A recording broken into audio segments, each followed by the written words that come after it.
आप जितने लोग आस्था चैनल पर कथा सुन रहे हो, जितने फेसबुक यूट्यूब पर कथा सुन रहे हो, मोबाइल पर कथा सुन रहे हो, आप लोग अपने घर में जब पूजन करते होगे, दोनों हाथों को प्रेम से आप जितना स्मरण करते होगे तो एक आसन बिछाते हो।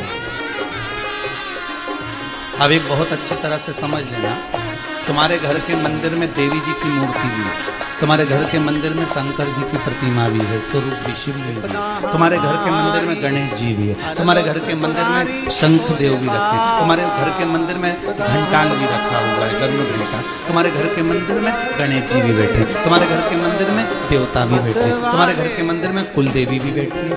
इतने बड़े मंदिर में और भी देवी देवता हो सकते हैं, उनका नाम हमें ध्यान में नहीं होगा। बद्रीनाथ गए होगे तो बद्री विशाल, केदार गए होगे तो केदारनाथ, तो उज्जैनी गए होगे तो महाकाल, काशी गए होगे तो विश्वनाथ, शिरडी गए होगे तो बाबा, तो जितने भी होंगे आपके यहाँ बहुत सारे देवी देवता विराजमान होंगे। ये भोले शंकर, जितने कथा सुन रहे हो ऐसा किसी का घर नहीं जिसके घर में भगवान नहीं, सबके घर। जो नहीं सुन रहे उनके यहाँ एक आले में, एक मंदिर में बहुत सारे भगवान रखे।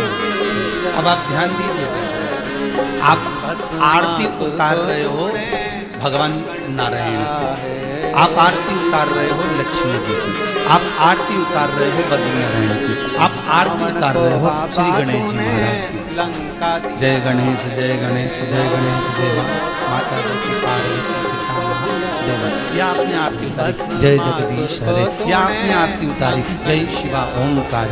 अब आरती केवल आप शंकर की गा रहे हो, आरती केवल आप भगवान विष्णु की गा रहे हो, आरती केवल आप भगवान आदि आदि गणेश जी महाराज, देवी देवता जिसकी भी आप आरती गा रहे हो, जिसका भी आप भजन कर रहे हो, आरती आप केवल एक देवता की गा रहे हो। पर आप आरती सारे देवता कितने सारे बैठे हैं, तो गणेश जी के बाद क्या तुम देवी जी की आरती गाओगे? जितने लोग आस्था पर सुन रहे हो सही बताना, गणेश जी के बाद देवी जी की गाओगे, देवी जी के बाद शनि महाराज की गाओगे, शनि महाराज के बाद गुरु महाराज की गाओगे, गुरु महाराज के बाद में शंकर जी की गाओगे, शंकर जी के बाद में लक्ष्मी जी की गाओगे। जितने देवता तुम्हारे मंदिर के अंदर बैठे हैं, क्या सारे देवी देवता की आप आरती गाओगे क्या? नहीं, आरती एक गा रहे हो, आरती एक बार। और इतने दिए भी नहीं लगाओगे कि गणेश जी के लिए अलग दिया लगाया, शनि महाराज के लिए अलग लगाया, राहु के लिए अलग लगाया, शंकर जी के लिए अलग लगाया, कुल देवी का दिया अलग, कुल देवता का दिया अलग, ये नहीं है। दिया एक लगा है, आरती एक बोली जा रही है। फिर सारे देवताओं को ये आरती स्वीकृत कैसे होगी? सारे देवताओं की आरती का पुण्य हमें कैसे मिलेगा? तो शिव महापुराण की कथा कहती है, स्कंद पुराण कहती है, पद्म पुराण कहती है कि जिस आसन पर बैठकर हम आरती करते हैं और वो जिस तरह से गुथा हुआ होता है, उसमें जितने धागे लगे होते हैं, उतने ही देवताओं की आरती का पुण्य हमारे खाते में पहुंच जाता है। हमें अलग से किसी देवता की और आरती उतारने की जरूरत नहीं पड़ती कि गणेश जी की हम अलग से उतारेंगे, कुल देवता की अलग से उतारेंगे, उन देवता की अलग से उतारेंगे, उन देवी की अलग से उतारेंगे। नहीं नहीं, आरती एक है, मंत्र एक है, स्मरण एक है, नाम जाप एक है, पर आसन पर बैठकर सबकी प्राप्ति होगी।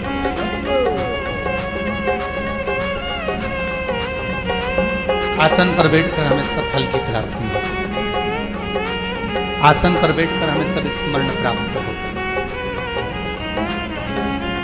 अरे भाई, हिंदू धर्म में कुछ कुछ स्मरण, कुछ कुछ मंत्र, कुछ कुछ उपास, कुछ पूजन, कुछ दान, कुछ सत्कर्म ऐसे आते हैं कि वो हजारों गुना फल प्रदान करते हैं।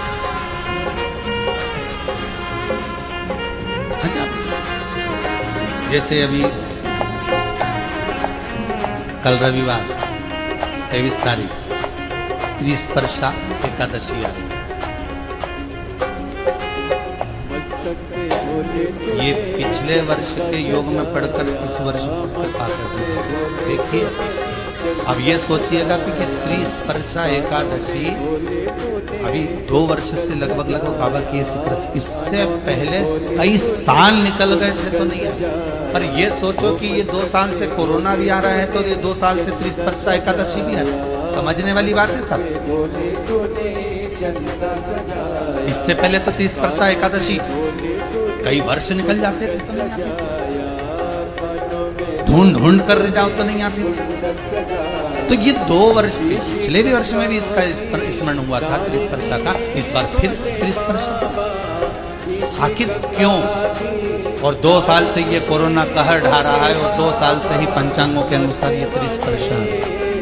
विचार करिएगा कि ये भगवान क्या दर्शाना चाहता है, भगवान क्या कृपा करना चाहता है, भगवान क्या करुणा करना चाहता है। कल जो एकादशी आ रही है 20 तारीख दिन रविवार को त्रिस्पर्शा एकादशी रहेगी, उसके बाद में द्वादशी लग जाएगी और द्वादशी के बाद में फिर त्रयोदशी लग जाएगी। 3 पद्म पुराण का उत्तराखंड वर्णन करता है कि 3 एकादशी के क्रम में त्रिस्पर्शा जब पड़ त्रिपुरारी भोले बाबा, एकादशी के क्रम में जब त्रिस्पर्शा पढ़ रही हो, अर्थात एकादशी भी पढ़ रही हो, द्वादशी भी पढ़ रही हो और त्रयोदशी भोले कहते हैं गले में नाग भयंकर, हजारों हजार बार गंगा का स्नान, हजारों हजार बार कहते हैं, हजारों हजार बार गौदान, हजारों हजार बार मंत्र जाप, हजारों हजार बार सारे पृथ्वी के तीर्थ में स्नान पूजन दान,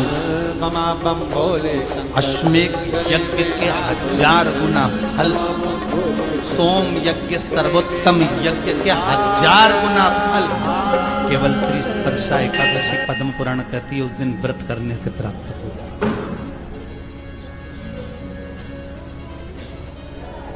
कल उसका नाम रहेगा मोहिनी एकादशी, पर त्रिस्पर्शा इसको मंजुला भी कह सकते, मतलब सब में लीन होने का। और मेरा सबसे निवेदन है आप सबसे, व्रत करो, भले बकरी जैसे चरो, पर एकादशी जरूर करो, एकादशी जरूर करना। आपसे बने, हम ये नहीं कहते कि तुम भूखे रहो, क्योंकि आज डॉक्टर कहते हैं कि इस कोरोना महामारी के चलते आपका पेट खाली नहीं रहना चाहिए। डॉक्टर कहते हैं इस कोरोना महामारी के चलते आपके भीतर एनर्जी पूरी होना चाहिए, आपकी इम्यूनिटी प्रबल होना चाहिए। और अगर हम आपको एकादशी का व्रत करवा दें और आपसे कहें कि आप पानी पी कर रह जाओ, आप एक फल खा कर रह जाओ, या फल का रस पी कर रह जाओ, या नारियल का पानी पी कर रह जाओ, और आप एकादशी रख लोगे और हमारे कहने पर रख लिया, और मालूम पड़े 3-4 दिन हॉस्पिटल में पड़े रहोगे और सीवर वाले महाराज को कोसते रहोगे।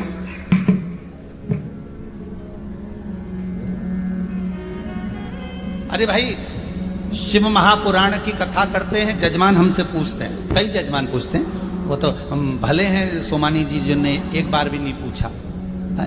तो कई जजमान हमसे पूछते हैं कि हम व्रत करेंगे कि ना करें, हम करें कि ना करें।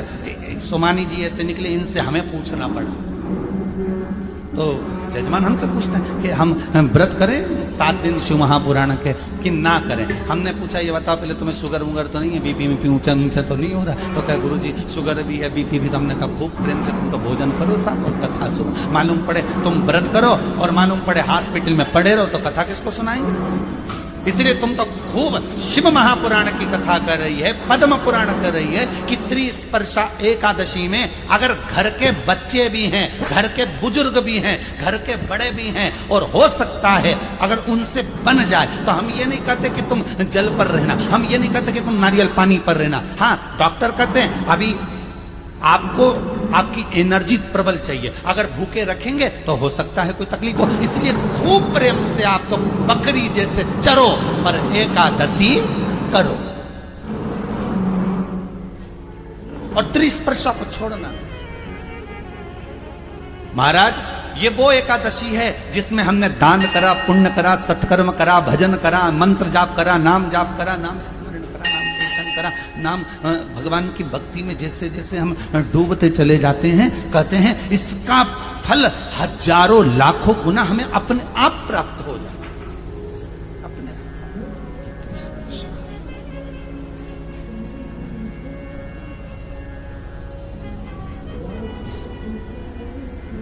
मौका दिया है भगवान ने, 2 साल से मौका दे रहा है। 2 साल से भगवान कृपा कर रहा है, जान करके कृपा कर रहा है। क्यों? हो सकता है इस कोरोना महामारी में ना जाने कितने जीव चले गए होंगे और ना जाने कितने जीव